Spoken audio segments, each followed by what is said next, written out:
Good evening and thanks for joining us. I'm Mitchell Ringos. Marina Park is alive with music once again. The 2023 Wake the Giant Music Festival is underway right now with a massive lineup of artists taking the stage. Earlier this afternoon, local drum group Thunder Spirit opened the event and were joined by jingle dress dancers.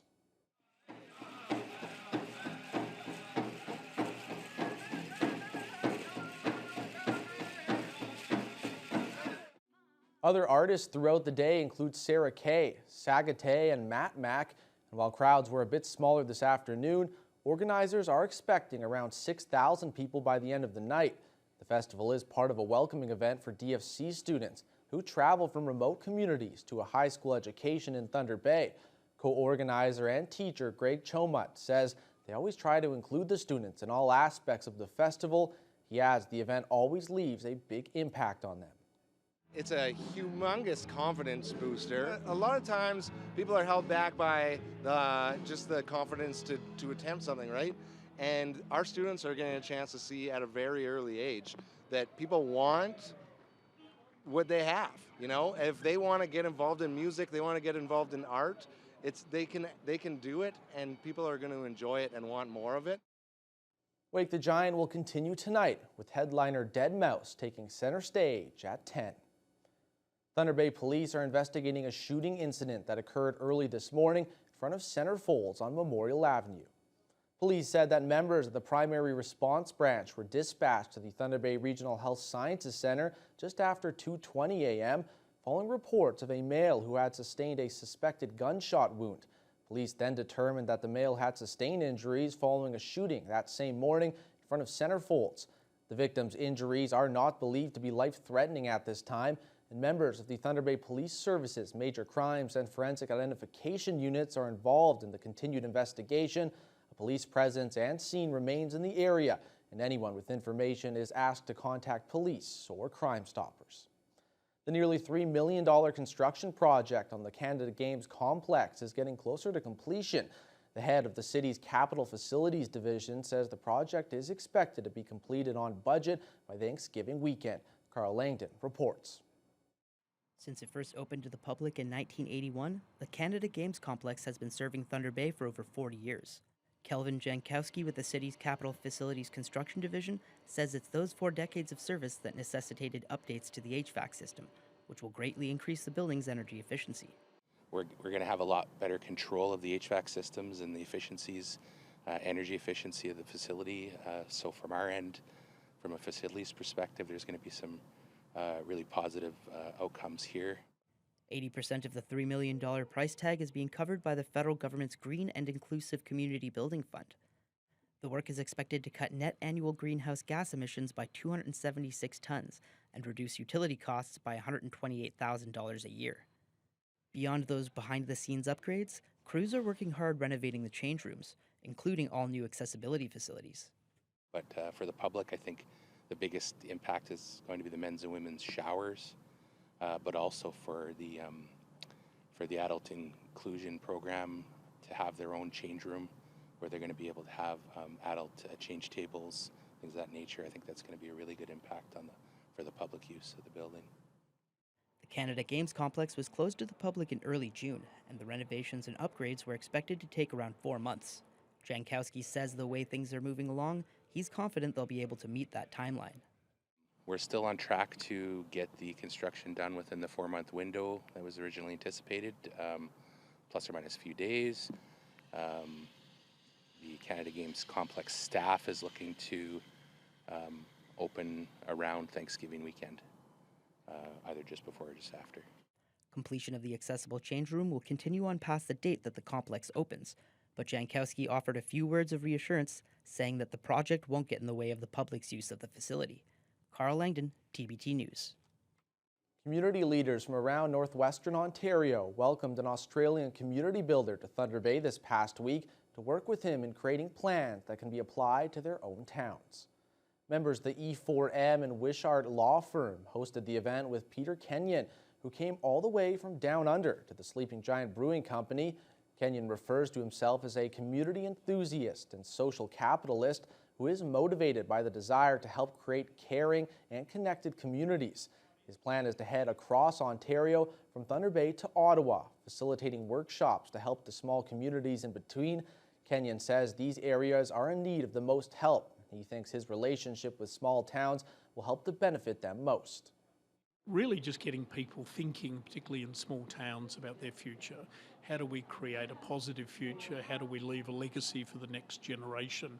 My area of interest is social and community and economic development, and it's about how do we, who live in these towns, kind of like create those opportunities that just create the lifestyle for people to keep living in our small towns. We have decided to bring Peter to the north from Australia.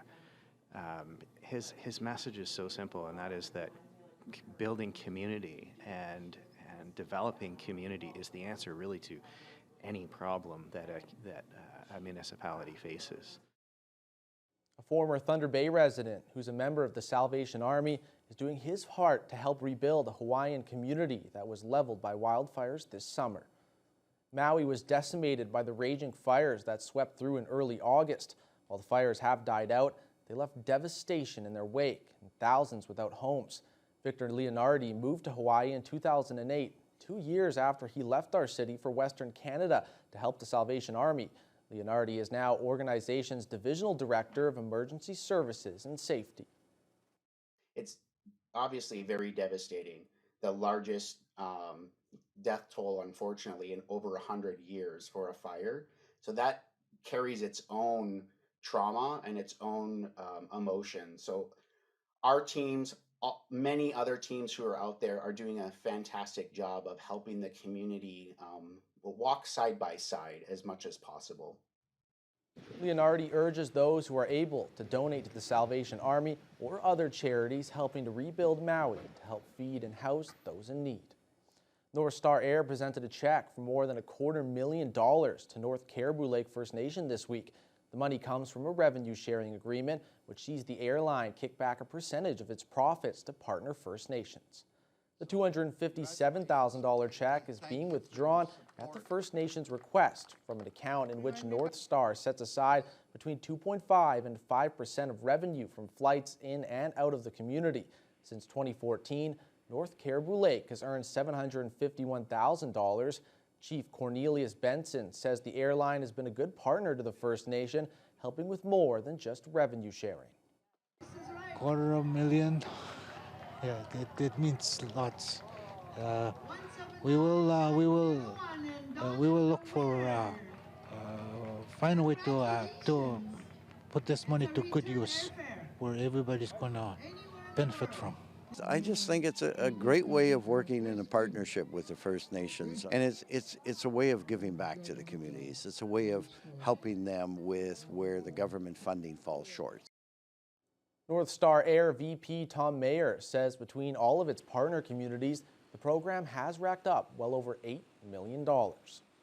Motorcycles sporting stuffed animals, trucks, dolls, and other toys could be seen driving across town this afternoon for the 40th annual Toys for Tots ride in support of the Salvation Army. The bike started at Thunder Bay Harley-Davidson before traveling through the city to the Salvation Army's Journey to Life Center. Over 70 bikers donated toys and gifts, which will be distributed to children in the city during this Christmas season. Executive Director Gary Ferguson says Thunder Bay's motorcycle community has generously answered the call to help children year after year. The biker community in Thunder Bay has always been supportive of this, a very generous group of people, and as you can see from the toys that they've donated, there's going to be a lot of happy faces at Christmas this year. It's all part of many of the programs that we offer, and there are other programs in the community that do offer toys for the children, and again, anything we can do to help is very important too as well. So the toys that we collect today will be given out through our center, they'll be given on our soup van, and some of our residents can actually use these toys to give to their family members. May be September, but for those in Sault Ste. Marie, it still feels like the dog days of summer as the YMCA's annual Doggie Dip took place today, seeing dogs of all different kinds doggy paddle around the pool for a good cause. Mike McDonald has more. It's not Bellevue Park or Hiawatha, but for these dogs, the pool at the YMCA will certainly do for a swim. Right now it's a pretty full house in there, lots of dogs in the pool, lots of dogs on the deck, and fantastic turnout, and we're just happy to host everybody. Dogs of all sizes and breeds took the plunge, while some needed a little more convincing.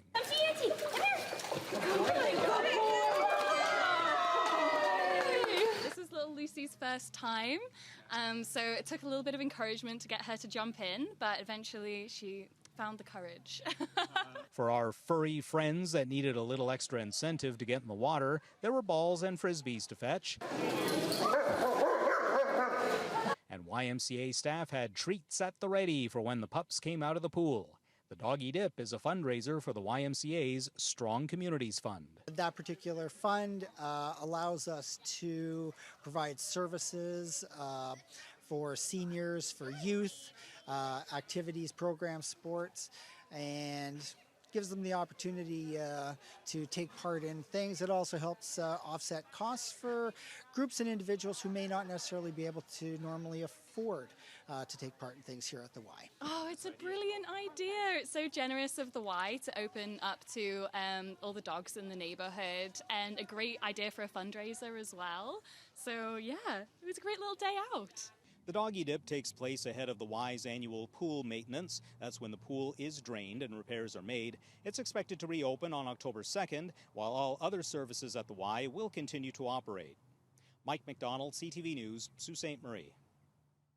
We're now joined by sports anchor Joe Sadowski, and just like the dogs in the pool competing to see who gets the ball, speaking of another ball, a football. Local high school started up with competition taking place. Seeing Josh's report just makes me miss playing high school football so much. Like going out on the field and I miss those days. I miss viewing it. Oh, that's true. Well, you'll definitely see some high school highlights as well as the Jays and more coming up after the break.